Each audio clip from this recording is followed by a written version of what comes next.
Oke ya, diawali dari bukunya The Use and Abuse of History. Jadi ini kritik hebat pada kehidupan bermasyarakat, termasuk beragama. Yang pertama dia kritik adalah moralitas. Ya, Nietzsche melihat, ya, setiap masyarakat dia punya horizon moral. Dia punya tata krama, sistem pergaulan yang dianggap sah dan baik. Isinya bagaimana cara kita hidup, mana benar, mana salah. Kan ini yang dianggap penopangnya dunia, katanya Nietzsche.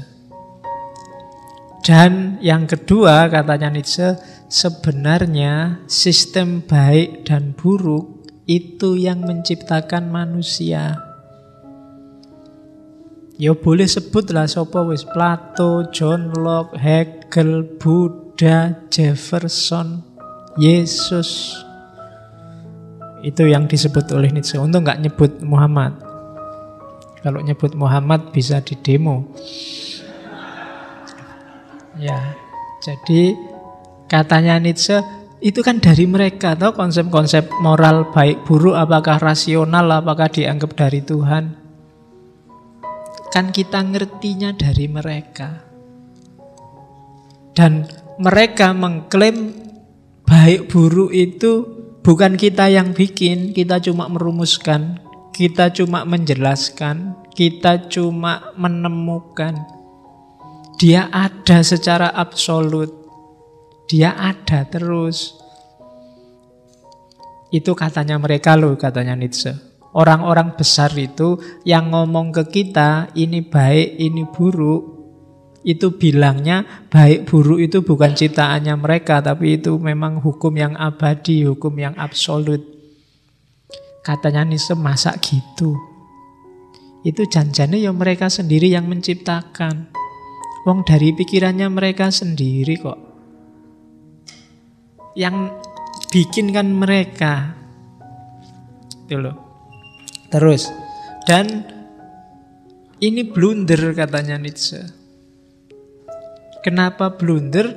Ciptaan-ciptaan orang-orang besar ini kemudian juga dianggap absolut. Pada akhirnya malah melemahkan manusia, tidak menguatkan. Jadi peradaban jadi lemah gara-gara orang-orang ini. Itu katanya Nietzsche. Coba dilihat antara lain, katanya Nietzsche. Tengoklah peradaban-peradaban masa lalu. Di peradaban masa lalu itu orang menaklukkan boleh, orang pingin sukses, pingin jadi besar boleh. Bahkan kalau ada orang lemah disingkirkan itu sah-sah saja, salah dewe lemah. Zaman dulu logikanya begitu. Kamu menyebutnya kan hukum rimba. Loh, tapi naturalnya begitu katanya Nietzsche. Yang kuat menang, yang lemah kalah. Kalau nggak pingin kalah, ya jangan lemah. Kan ini hukum yang sangat sederhana. Tapi gara-gara datangnya orang-orang besar itu, hukum ini dibalik-balik. Ya termasuk biang keroknya agama itu, katanya Nietzsche. Gara-gara ini terus yang kuat gak boleh menang-menangan. Dia harus melindungi yang lemah. Jadi dibalik. Lah terus gunanya apa kita kuat? Kuat itu kan ben menang, tapi gak boleh menang loh ya. Lindungi yang lemah. Kalau gitu ya gak usah kompetisi, katanya Nietzsche. Nggak natural itu. Yang natural itu ya biar aja yang kuat menang. Kalau ada yang lemah kok kalah dan dia marah-marah, ya bilangin aja, makanya jangan lemah. Kuatlah, tangguhlah. Itu maunya Nietzsche. Asumsi besarnya di situ. Ya makanya tadi saya bilang ini senjata ya, makainya harus pas. Kalau ada temenmu kok kelemak-kelemek, lembek, lelet, disuruh ngapa-ngapain gak beres-beres, terus hidupnya sumpek, tinggal kita bilang salahmu dewe, Kalau ingin sukses ya jangan pelolat-pelolet. Yang cekatan, yang tangguh biar menang. Kalau kamu males kok nilaimu wis salahmu dhewe. Ya kan? Ndak usah minta syafaat dosennya, ya salahmu dhewe. Oke, terus konsekuensinya apa? Model orang-orang besar yang membalik tatanan itu, ya dalam sejarahnya Nietzsche melihat contohnya Romawi sebelum Kristen dan setelah Kristen. Sebelum Kristen, Romawi kekaisarannya itu luar biasa. Alexander the Great itu menaklukkan 3/4 dunia. Begitu Kristen masuk, sudah, sayangi sesamamu, dipukul pipi kiri, berikan pipi kanan, kasihilah musuhmu. Lek ra sida perang. Perang mau pukul-pukulan, mau mukul, silakan, ndak apa-apa. Ini pipi kananku, mau. Ya ndak jadi perang, ndak ada menang-menangan. Peradaban jadi jatuh. Ya kita kan nganggapnya ngalah itu bagus, tapi bagi Nietzsche ngalah itu jelek.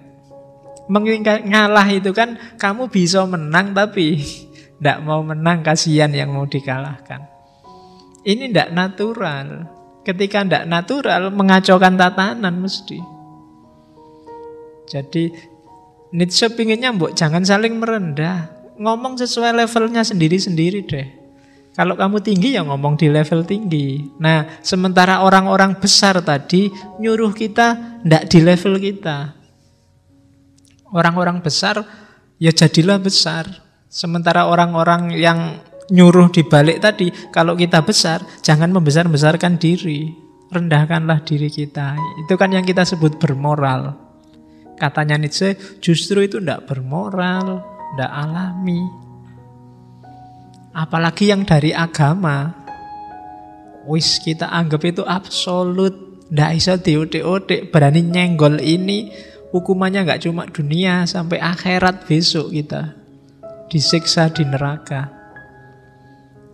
Jadi moralitas agama ndak dipertanyakan lagi, karena dia dianggap dari atas itu, dari Tuhan langsung loh.